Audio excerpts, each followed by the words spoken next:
Allah has commanded that we perform Hajj if you're able to do so once in a lifetime, and it is a religious obligation. Whether you can live under an unjust sovereign, whether you can work with an unjust sovereign, these are all very important moral and legal issues, but they're separate and apart. The reason they're separate and apart is that now you have someone that discharges the authorities that control the practice of Hajj, the authorities that have asserted sovereign dominance over the holy sites, are committing blasphemous acts against the holy sites. So you have your holy sites, but the authorities in power, that we know that Al Saud only controlled the Hijaz and asserted sovereign dominance over the Hijaz only with the support of British colonial powers and then American colonial powers. And but for British colonialism and then but for American colonialism, their position vis-a-vis the Hijaz would have not been sustainable. And we know that historically, Al Saud, when they took over the Hijaz, Hijaz went from an extremely culturally diverse and rich Islamic lands to lands that where all diversity was stripped. In other words, what they implemented in Hijaz, what Al Saud did with the Hijaz, were numerous acts of bid'ah. It was bid'ah upon bid'ah upon bid'ah upon bid'ah. And there's a book that just came out about the intellectual life in Hijaz before the Wahhabis, before Al Saud. We just Muslims were very ill-educated about our own tradition. Okay, furthermore, they destroyed an enormous amount of Islamic historical sites that had survived from the time of the Prophet ﷺ to the time that they took over. So, and these are bid'ah, because you have generations of Muslims from the Sahaba till our day that had preserved historical sites, and we all know things like they turned the home of Khadija into a toilet, public toilet, and they destroyed the home of this Sahabi and the home of that Sahabi, and now all of these were heretical acts. Even when the crown prince stood on top of the Kaaba, that was a grossly heretical act. Far more, all these people who are upset about whether a woman is muhajjaba or not, someone stomping upon your Kaaba is far more heretical than all the women of the world walking nude night and day. And yet, Muslims were like zombies. We all saw on camera this idiot stomping upon the Kaaba and no reaction. Okay, so the bid'ah of changing the madhahib in the Hijaz, the bid'ah of the destruction of the historical sites in the Hijaz, the bid'ah of violating the sanctity of the holy sites in the Hijaz. But then on top of all of that is changing the moral landscape of the Hijaz. The crown prince destroyed much of the historical Hijaz, including all the old homes, and turned Mecca and Medina into centers for capitalist consumerism. While our Prophet ﷺ, his entire message were about absolute modesty and humility and asceticism and surviving on very little. And the very theology of Hijaz is the theology of equality and severe temperance and dedication to dhikr and rejection of all forms of materialism and consumerism. Our holy sites have been turned into the exact opposite. So I posed the question, if our Prophet ﷺ would come today and see Mecca and Medina, from everything about that you know about the Sunnah, what would the Prophet ﷺ say when he sees Sheraton and Hilton and what do you call the coffee place, Starbucks, and fine dining and high rises and even building a building higher than the Kaaba? You guys don't realize that for generations it was an established dogma in Islamic law and morality that in Mecca no building was allowed to be higher than the Kaaba. Because this goes back to the companions of the Prophet ﷺ and the Ahlul Bayt, who said no building can be higher than the Kaaba. You go to Mecca today, tons of buildings are higher than the Kaaba. Now, okay, so we've been overlook all of this, overlook all of that, and I wouldn't say people would ask me, is it haram to go to Hajj? And I would say no. I couldn't get myself to say anything because of the centrality of Hajj. So what was the breaking point?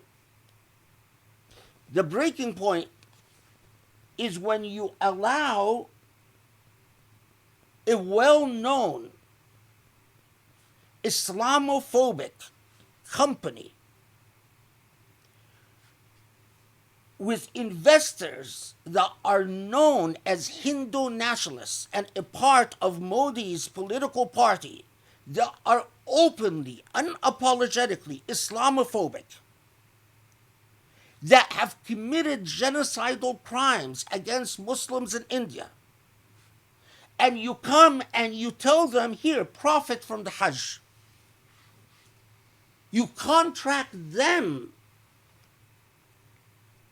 So if I spend money on Hajj, the money is not just going to the corrupt Saudi regime, who we all know spend their money on excessive luxuries around the world.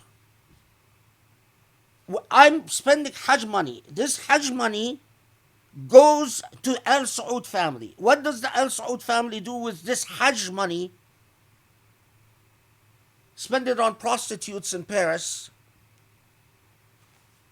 and cruises and palaces and everything that is un-Islamic. Now, on top of that, this money is going to go to support a party that is committing a genocide against Muslims in India. Now, on top of that, this same company has well-known ties to Israel, who we all know has usurped Jerusalem and continues to commit an unrestrained genocide against Palestinians. Now, on top of that, we know that Saudi Arabia has turned the Hajj into a trap. If you are Egyptian and you go to Hajj and the Egyptian government has a political problem with you, Saudi Arabia will arrest you and will turn you over to the Egyptian government. They've done that with the Uyghur Muslims.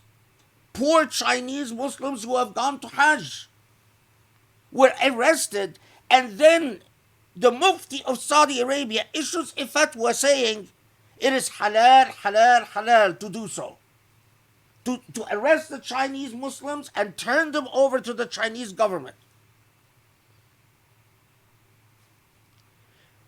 You should know that in Islamic history, there is an article, very good article, that was published about this. Maybe we can put it up on our website or something. In Islamic history, there were numerous jurors that issued fatwa against Hajj when those who controlled Hajj were deviant or blasphemous parties. Furthermore, even today, there are Libyan jurists who have issued fatwa against Hajj. There are Yemeni jurists who are issued, because this same regime that we are putting money in their pocket is using this money to murder Yemenis, and so many Yemeni jurists said, it's haram, you're spending money so they can kill us. Many Libyan jurists did the same thing. Many Egyptian jurists who are against Sisi's government said the same thing, because Saudi Arabia and the Emirat are using their monies for evil purposes, for purposes that hurt the Islamic Ummah, not help the Islamic Ummah. So in light of all of this, it is not a generic question of, oh, well, we live in the United States and the United States is not a Muslim country, so, it's all the same. You have an affirmative the reason you live in the United States, if you could live a decent life in a place where your money is not going to be used to hurt Muslims, then that's where you should live. But the fact of the matter is that the United States and the white world, the colonial world, the world of the white man, is the world that this is what controls and dominates the world. If you live in China, it's not better for Muslims. If you live in Russia, it's not better for Muslims. This is the center of power. This is the modern world was created and engineered in the white, in white land, in Europe and the United States, i.e., the colonial power that created everything from the United Nations to modern systems of knowledge. So in other words, now, if you live in this universe and you don't use your position to help other Muslims, then absolutely you should leave. Then your residence here is haram. If you come to the United States and you just make money so you can enrich yourself and just spend money on your kids, no, go live in any miserable land. But if you live in the United States or any part of the colonial world, you must have an affirmative intention to help your fellow Muslims. You must educate your children so that they can occupy important positions, so that they can help their fellow Muslims. In other words, your intentionality must be firmly anchored in helping the Ummah. The thing is, you can't have that intention in Saudi, because they'll throw you in prison and you'll disappear. You can't have that intention in Egypt. You can't have that intention in Iran. You can't have that intention in Pakistan. Because the systems of governance in these countries are so oppressive, so subservient to colonial powers, that they have no autonomy and no sovereignty. And you, in turn, when you live in these countries, you have no autonomy and you have no sovereignty. If you open your mouth, you'll disappear. If you do anything that displeases the colonial power, you'll disappear. If you do anything that tries to oppose corruption, you'll disappear. Why do we live in the United States and Europe? Because these countries, compared to the colonized world, relatively have systems of law. And while it is still possible for a Muslim to end up in Guantanamo, but relative to countries like Egypt and Saudi Arabia and so on, it is harder. And so we come to these countries, again, I emphasize, I believe if you come to this country and just take care of yourself and your family, you are committing a sin, a sin, a sin, a sin. No question. If the purpose of your life is just to consume and die, then do it anywhere. Then, go live under an oppressive regime in Egypt. Go be part of the corruption. I mean, you're probably going to end up in hellfire anyway, so it doesn't matter. But if you come to the West, you must have an affirmative, constant intention to change the dynamics of power so that the colonizer can stop oppressing, so the colonizer can allow Muslims to breathe. Listen, just recently, there was a revolution in Tunisia. The Tunisian people elected an Islamic party that came to power. France and the United Arab Emirates and Saudi Arabia and Egypt, but these countries, spearheaded by France and the US, saw the election of a mildly Islamic party like the Renaissance Party as an extreme danger. What was the result? They kept pressuring Tunisia, until there was a coup, the Islamists were thrown out of power, and Tunisia now is passing a constitution where Islam is not the religion of the state. So while European countries are free to declare Christianity the religion of the state, and that's not inconsistent with democracy, no Muslim country can think freely about its relationship to Islam. So if you reside in Britain or in France or the US, you must be like, what's his name? Richard Koch. You must constantly have a plan that the day would come when Muslims would be allowed, just simply allowed, a level of autonomy so that they can exercise self-determination. That's all we want. It's just allow Muslims to determine their own fate, because we have no power of self-determination anywhere in the Muslim world. And the centers of power are not in Egypt, are not in Pakistan, are not in Iran, are not in Saudi Arabia. They are in Western capitals of the white man. When are we going to grow up? Now, go back to the issue of Hajj. So now, what do? If I spend money on Hajj, I know this money is going to go to the Hindu fascist nationalists, Islamophobes. It's going to go to a company that is in bed with Israel.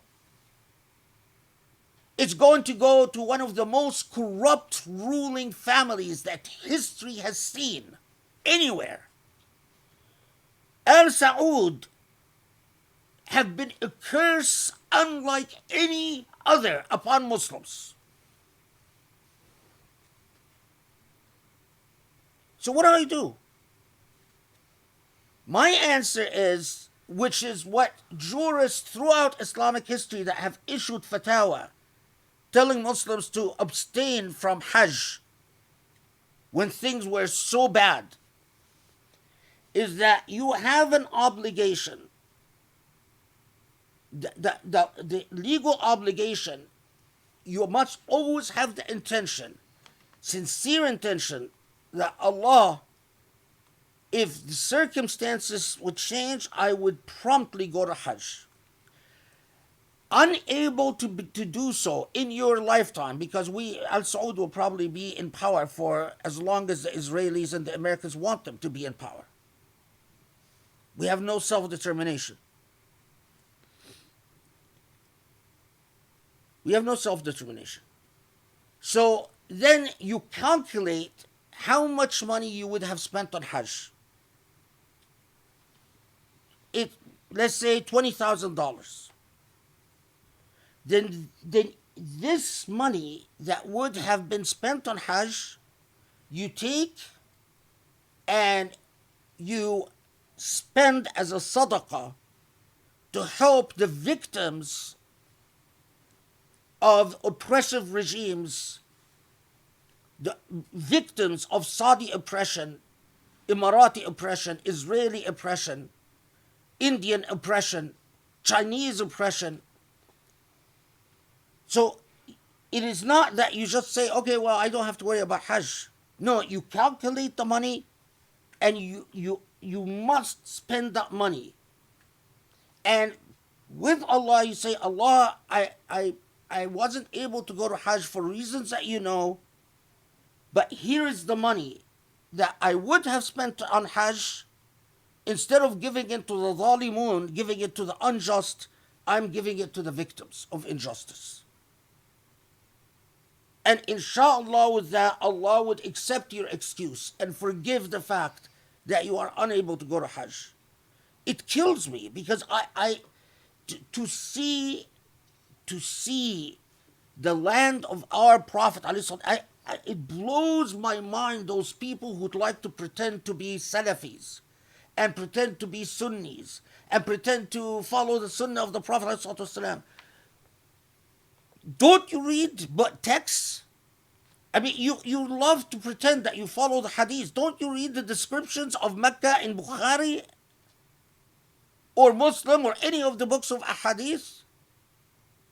Would the Prophet ﷺ would have just happily sat in Holiday Inn and ordered the cappuccino and sat there and enjoyed the amenities that exist in Mecca? Can you imagine that?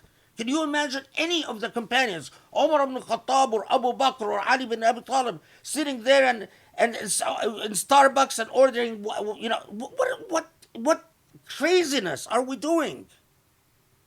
We know that any of these people would have been scandalized with what we've done to Mecca and Medina. And yet we just pretend like, oh, it's okay, it's all okay. It's not okay. And I believe Allah will question each one of us. What stand did you take? What was your position?